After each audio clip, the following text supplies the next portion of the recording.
네, SE콘 1회 발표 빅데이터를 위한 기술들을 발표하게 될 데이터 엔지니어링을 공부하고 있는 김민종이라고 합니다. 우선 제가 이번 세미나에 대한 주제는 빅데이터 처리를 함에 있어서 어떤 기술을 갖고 있나를 빅데이터의 등장 배경이랑 정의와 함께 살펴볼 것이고 그에 맞게 빅데이터가 어떤 방향성으로 어떤 기술과 함께 진화됐는지를 한번 살펴보겠습니다. 우선 빅데이터라고 하면은 빅데이터의 정의를 한번 살펴보면은 빅데이터는 어떤 과거에 있어서 어떤 전통적인 소프트웨어가 다루기에는 너무 힘든 이제 크고 복잡한 데이터셋들을 의미하는데요. 이런 데이터셋이 보통 어디서 발견됐냐면 이제 2005년도에 페이스북이나 유튜브 같은 온라인 서비스가 유행할 당시 사용자가 이런 페이스북이나 유튜브를 이용하면서 만들어내는 데이터들이 엄청나게 많은 걸 발견하고 또 그 많은 양의 데이터들이 되게 서로 복잡한 형태를 띠고 있다. 그래서 이런 데이터들을 이제 어떻게 사람들은 우리가 저장을 해서 사용할 수 있을까를 고민하게 되었고, 또 이런 데이터베이스로 어떤 데이터베이스를 선택해서 이제 복잡한 데이터들을 모두 수용할 수 있고, 또 데이터베이스에 대한 처리 속도나 저장 장치에 관한 용량 같은 거를 잘 수용을 할 수 있을까에 대한 고민을 하게 되었고, 이제 그 고민에 대한 해결책으로 사람들은 NoSQL이라는 데이터베이스를 찾게 되었습니다. 그리고 이제 NoSQL이라는 데이터베이스는 비관계형 데이터베이스로 비교할 만한 대상은 이제 관계형 데이터베이스인데, 관계형 데이터베이스랑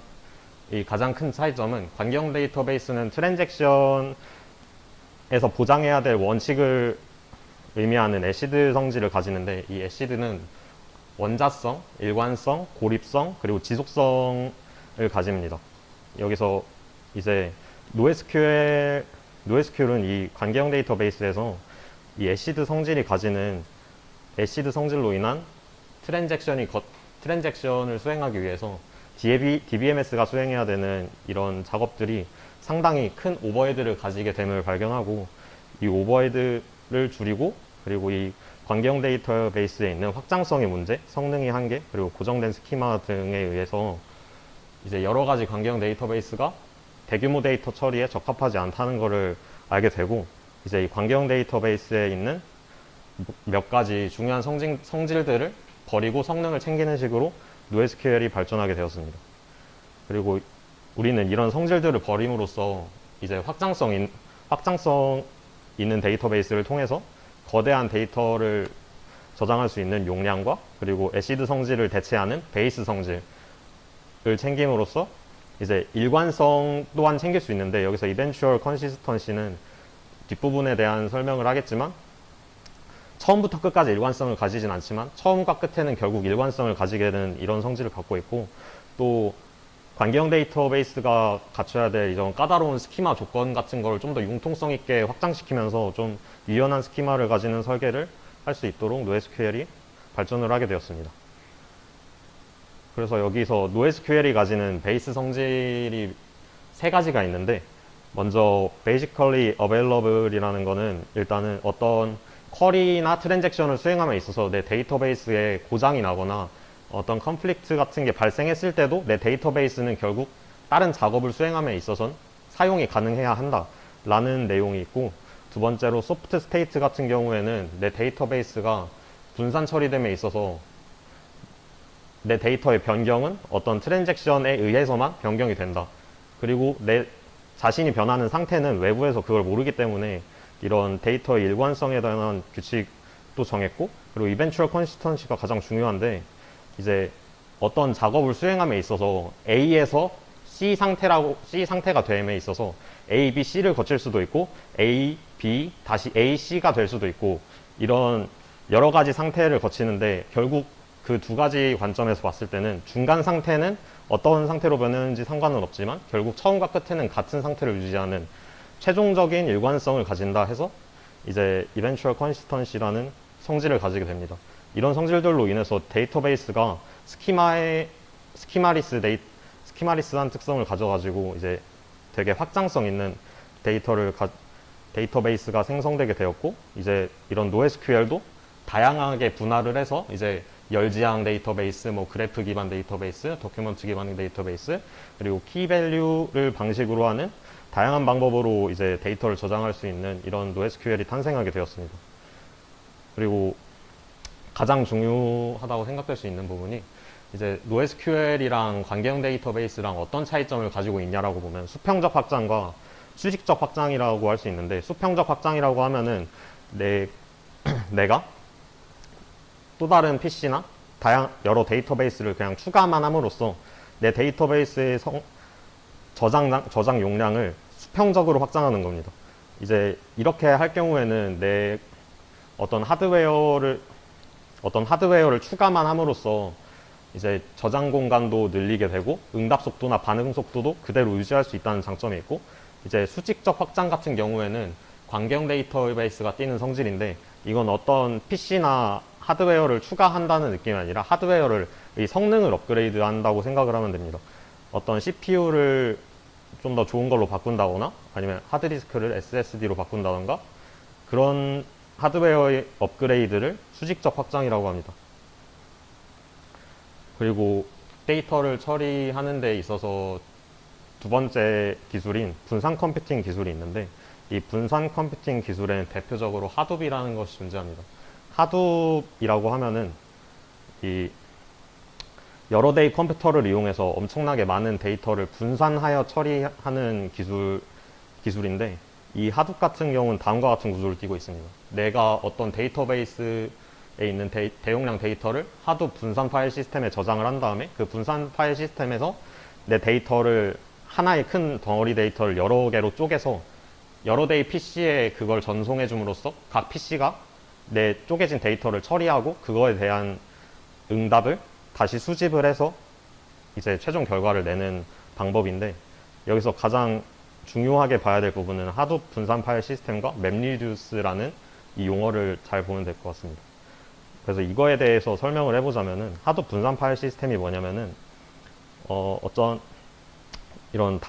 이런 구조를 갖고 있는데, 이제 하둡 분산 파일 시스템 같은 경우엔 클라이언트가 있고 여러 개의 데이터 노드, 그리고 네임 노드라는 것이 존재합니다. 이 데이터 노드는 내 덩어리로 이루어져 있던 파일들을 여러 작은 데이터로 쪼개서 저장을 하고 있고, 이를 네임드 노드는 데이터 노드에 몇 번 파일이 존재한다, 1번 파일에 2번, 3번 파일이 존재한다, 3번 파일에 1번, 3번 파일이 존재한다 등의 데이터에 관한 메타데이터를 갖고 있고, 그 메타데이터를 가지고 클라이언트와 통신함으로써 데이터 노드에 접근해서 파일을 가져올 수 있는 형식을 띠고 있습니다. 그리고 여기 보면은 네임드 노드라는 것이 존재하는데, 이 네임드 노드는 이제 방금 말했던 것처럼 데이터 노드에 대한 메타데이터를 갖고 있다는데, 어떤 데이터가 추가되거나 삭제되거나 업데이트 되었을 때 그거에 대한 최신 정보를 갱신해야 되는데, 그거를 유지하는 방법은 여기 보면 edits라는 로그 파일이 존재합니다. 그리고 fs 이미지 같은 경우에는 파일 시스템 이미지인데, 이 파일 시스템 이미지라는 거는 프라이머리 노드 네임이 메모리 상태를 이미지 파일로 저장을 해가지고 최신 상태를 유지하는 건데, 먼저 어떤 트랜잭션이나 파일에 대한 변경이 수행되었을 때 이제 edit라는 것은 본인이 상태를 갱신함으로써 edit.new에다가 어떤 트랜잭션이 수행되고 있음을 알리고, 그리고 그 트랜잭션이 전부 다 수행되었을 때 새로운 로그 파일을 다시 만듦으로써 edit 자기 자신을 갱신하는 것으로 로그 파일을 관리하고, 파일 시스템 이미지랑 edit라는 거를 세컨더리 노드 네임이 가져옵니다. 이 세컨더리 노드 네임이 하는 역할은 크게 두 가지가 있는데, 먼저 네임 노드가 고장이나 뭔가 이상이 생겼을 때 자신이 그 네임 노드를 대체하는 역할을 할 수가 있고, 또 하나는 이제 데이터의 최신화를 담당을 하고 있는데, 내 로그 파일과 파일 시스템 이미지를 보니 세컨더리 노드 네임이 가져와서 그거를 합칩니다. 멀지를 하는데 내 로그 내역과 파일 시스템이 가지는 로그 내역을 합쳐서 체크 포인트를 만들어내고, 그 체크 포인트를 통해서 다시 네임 노드에 전달해주면서 이렇게 파일 시스템 이미지를 갱신하는 식으로 내 분산된 자원들이 어디에 존재하는지를 관리하는 역할을 합니다. 그리고 두 번째 기술로는 맵 리듀스 기술이 있는데, 먼저 맵 리듀스 같은 경우에는 어떤 프로그래밍 모델이고, 이 큰 데이터를 다 병렬적으로 다루고 처리하고 생성하는 이런 알고리즘이라고 생각을 하면 되는데, 그 알고리즘을 보면은 이제 맵 함수랑 리듀스 함수로 크게 구성이 되는데, 맵 함수 같은 경우에는 어떤 큰 데이터가 있을 때 그걸 쪼개서 처리하는 능력을 가지고 있고, 리듀스 같은 함수 태스크는 웹에서 처리해서 쪼개진 그 데이터들을 하나로 합치는 작업을 합니다. 그래서 여기서 prepare 먼저 첫 번째를 보면 맵 함수에 들어갈 인풋을 준비를 하고, 그리고 사용자가 제공하는 맵 함수로 그 인풋을 넣어서 출력을 만들어내면 그 출력 값들을 몇 번 섞어서 다시 리듀스 함수에 집어넣어서 리듀스가 최종 출력을 하게 되는 그런 방법으로 이 맵리듀스가 수행이 되는데, 여기서 예시를 가져오면은 먼저 인풋에 스트링 문자열이 들어오고, 이 문자열에 총 단어 개수를 세는 작업을 할 겁니다. 그렇게 되면은 이제 맵 함수에 들어갈 인풋을 준비해 보면은 먼저 세 단어씩 쪼개서 Welcome to Hadoop, 클래스 하둡 위즈, 굿 하둡 위즈, 배드 이렇게 네 개의 인풋으로 나누고 각각을 맵 함수로 넣어서 각 컴퓨터가 이제 본인이 일을 하는데, 그 일로는 이제 내 입력으로 들어온 문장을 공백 단위로 분리해서 단어 수를 각각 세고 이제 그거를 다시 셔플링하는 과정인데, 셔플링하는 곳에서 보면은 하둡이라는 단어와 is라는 단어가 한 곳에 모인 걸 볼 수 있는데, 여기 이게 이렇게 모인 특징이 매핑하는 함수가 셔플링하는 과정으로 가기 전에 데이터를 다시 한 곳으로 모은 다음에 그룹핑을 해서 다시 셔플링을 합니다. 먼저 이렇게 하는 이유는 매핑을 해서 그룹핑을 하면은 이제 셔플링 한 다음에 리듀서가 어떤 이런 셔플링하는 과정에서 그룹핑으로 묶게 되면은 이제 데이터들이 같은 특징을 가진 데이터들끼리 그룹핑이 되고, 그거를 처리하는데 리듀서가 좀 더 최적화가 돼서 처리를 하기 때문에 이제 이런 과정도 중간에 있고, 그리고 보면 셔플링된 데이터는 각각 리듀서들이 입력으로 들어가고, 그리고 각 리듀서의 출력은 최종 출력으로 이제 한 곳에 모여서 이런 최종 출력을 가지게 됩니다. 그리고 이런 분산 컴퓨팅 기술에 있어서 이런 하둡과 관련된 하둡 분산 파일 시스템과 맵리듀스 기술에 관한 것을 봤는데, 이런 맵리듀스나 하둡 분산 파일 시스템으로 구성된 하둡 프레임워크 같은 거를 하둡 에코시스템이라고 합니다. 이제 여기 보면 얀이라는 리소스 관리자랑 함께 다양한 모듈들이 함께 동작해서 생태계를 구성하려 하는데, 여기 보면은 이렇게 다양한 리소스들이 함께 모여서 이 여러 대의 서버를 한 번에 관리를 할 수 있고 동시에 제어를 할 수 있게 되어서 분산 처리에 있어서 시간적인 효율을 얻을 수 있고, 다양하고 크고 많은 복잡한 데이터를 한 번에 처리할 수 있다는 장점을 얻게 되었습니다. 그리고 하둡 내부에서 아까 분산 처리되는 그런 여러 가지 태스크 같은 거를 이제 조절을 할 수 있는 매니저가 필요를 한데, 그걸 워크플로우 매니지먼트라고 부릅니다. 이런 워크플로우 매니지먼트 하는 과정에 있어서 스케줄링이나 어떤 순차적 실행, 그리고 에러가 발생했을 때 그거에 대한 통지하는 능력도 되게 중요한데, 여기 보면 리스너가 있는데 하둡 안에서 어떤 태스크가 완성됐거나 아니면 새로운 태스크의 상태가 업데이트 되었을 때 워크플로우 매니저가 그거를 통지를 하고, 워크플로우 매니저가 이제 다시 하둡 스케줄러에 새로운 태스크를 등록을 하거나 아니면 또 다른 신규 작업이 추가되었을 때 그게 워크플로우 안에서 수행돼야 되는 동작이냐 아니냐를 보고 이제 매니저에게 통지를 하고, 그거를 다시 스케줄링 할 것이냐 아니면 그렇지 않으냐, 그런 것을 관리하는 워크플로우 매니지먼트 기술 또한 있습니다. 그리고 지금까지 분산 시스템의 관점으로 빅데이터를 처리하는 거를 봤는데, 굳이 분산 시스템을 이용하지 않아도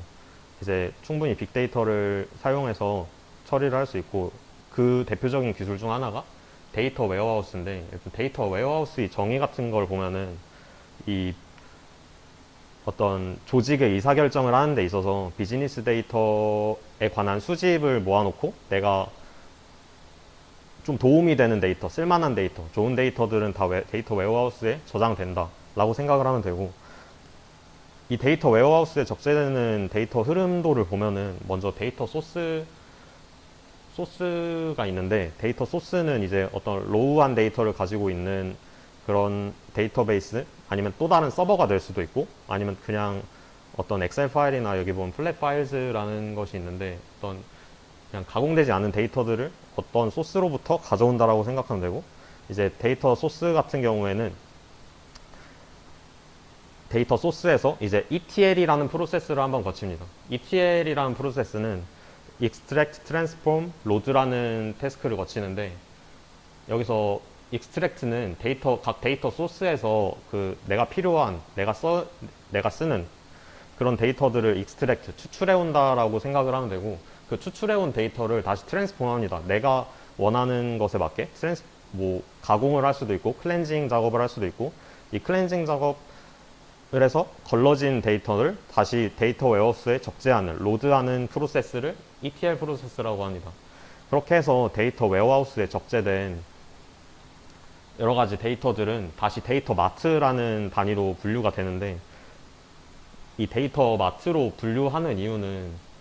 데이터 웨어하우스가 엄청 거대한 데이터고, 이 데이터 웨어하우스는 특히 대량의 데이터를 한 번 추출하는데 이런 태스크에 되게 특화가 되어 있고, 데이터 웨어하우스 같은 경우 또 작은 데이터를 여러 번 추출하는 데는 되게 부하가 많이 되기 때문에 이런 데이터 마트로 분류를 해서 분석이나 데이터 마이닝이나 어떤 에러 디버깅이나 그런 작업을 할 때는 데이터 마트로 분산을 해서 작은 데이터베이스를 만들어 놓고, 그 작은 데이터베이스에 이렇게 접근을 해서 데이터 분석을 하는 경우가 좀 더 안정적이고 편리한 방법입니다. 그리고 방금 얘기했던 ETL 프로세스랑 비교되는 프로세스가 딱 한 가지 더 있는데, 그게 ELT 프로세스입니다. ETL 프로세스랑 ELT 프로세스를 딱히 구분을 안 하는 경우도 있는데, 이 순서가 먼저 데이터 소스에서 데이터를 추출하는 건 똑같은데, 이걸 트랜스폼하고 로드할 거냐, 로드하고 트랜스폼할 거냐라는 관점이 있는데, 왼쪽 같은 경우에는 트랜스폼하고 로드를 합니다. 트랜스폼하고 로드를 하면은 어떤 로우 데이터에서 내가 필요 없는 데이터를 다 버리거나 내가 사용 용도에 맞는 데이터를 만들어 가지고 내 데이터베이스에 저장을 할 수 있는데, 오른쪽 같은 경우 로드하고 트랜스폼을 하게 되면은 그냥 로우 데이터 그 자체를 적재하기 때문에 데이터가 엄청나게 많이 쌓이게 되는데, 근데 이것의 장점은 일단 데이터를 수집하고 내가 어떤 비즈니스 태스크를 수행할 거냐가 결정되지 않았을 때 일단 데이터를 수집하자라는 관점이 있을 때 ELT 프로세스를 많이 사용합니다. 그리고 나서 내가 어떤 작업을 하고 싶다, 어떤 비즈니스 태스크를 사용하고 싶다 했을 때 트랜스폼하는 로직을 짜서 그때 내가 로드 해놓은 로우 데이터를 가지고 이걸 처리해서 만들어내는 비즈니스 태스크를 수행하는 방법입니다. 그리고 이 ELT 패턴에서 가장 유사하게 볼 수 있는 게 데이터 레이크 기술인데, 데이터 레이크 기술 같은 경우에는 아까 데이터 웨어하우스에서 본 것 같은 데이터 플로우랑 매우 유사한 구조를 가져 있고, 그리고 이 데이터 레이크는 어떤 데이터의 그냥 본질 그대로의, 그리고 로우한 데이터 그냥 그대로 다 저장을 하는데, 아까 데이터 웨어하우스에서 본 플로우랑 똑같이 데이터 소스에서 어떤 데이터를 추출해내고 이 데이터 레이크에 이제 엔드 유저들은 직접 접근을 해서 추출을 해내서 시각화를 할 수 있고, 아니면 자신이 맞는 데이터 트랜스폼을 해가지고 자신 용도에 맞는 태스크를 수행할 수도 있습니다. 그리고 이런 데이터 레이크나 데이터 웨어하우스에서 뽑아낸 기술들을 어떻게 사용하냐면, 먼저 가장 일반적으로 애드옥 분석이라는 걸 사용하는데, 애드옥 분석이라고 하면 어떤 비즈니스적인 어떤 내 조직에서 어떤 문제가 생겼을 때 그거에 대한 답변을 줄 수 있는 분석인데, 먼저 이것을 보통 일회성 분석이라고 많이 합니다. 이거를 자동화 시켜 놓은 게 아니라 수동화 해가지고 한 번 쿼리 던져서 얻은 데이터로 한 번 분석하고, 한 번 쿼리 던져서 또 얻은 데이터로 한 번 분석하고, 이런 분석을 많이 하는데, 여기 그래프를 보면은 이게 애드옥 분석을 하기 위한 도구인데, 제가 어떤 데이터를 한번 가져와서 이제 이런 그래프 추이를 가져왔을 때 이 뒷부분에 대한 그래프 예측을 하는 작업이나 이런 것들이 애드홉 분석이 되는 거고, 이 애드홉 분석에 있어서 이걸 자동화 시켰을 때 이렇게 웹 로그 추이에 대한, 웹 로그 트래픽에 대한 대시보드를 만드는 형식의 분석 또한 할 수 있습니다. 그리고 이런 빅데이터 같은 걸 처리를 하게 되었을 때 어떤 데이터 소스에서 이제 분산 데이터베이스에 저장을 했을 때 또 쓸 수 있는 여러 가지 방법은, 먼저 검색 엔진을 할 수 있습니다. 많은 데이터베이스 분산 처리해가지고 검색 엔진 같은 경우에는 되게 응답 속도가 빨라야 되고 원하는 데이터에 대한 찾는 것도 정확성을 요구하기 때문에 이런 분산 데이터베이스를 이용해서 검색 엔진을 만드는 것 또한 가능하고, 그리고 이런 분산 데이터베이스를 이용해서 어떤 프로세스를 추가함으로써 이제 개인적인 DB를 만들 수도 있고, 이제 이런 분산 데이터베이스에서 데이터 마트를 구축함으로써 이런 시각화하는 작업에 아주 유용하게 쓰일 수 있는 빅데이터 기술이 있습니다. 네, 제가 발표할 내용은 여기까지고요. 네, 질문이 있으면 채팅이나 현장에서 손 들어주시면 되겠습니다.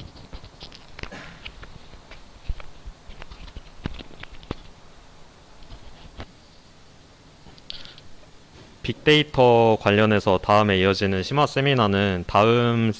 세미나 때 조금 분산 컴퓨팅 관련해서 조금 더 자세하게 설명을 하거나 아니면 NoSQL 관련 기술에 대해서 좀 더 자세하게 설명을 할 예정입니다. 다음 발표 바로 진행하겠습니다.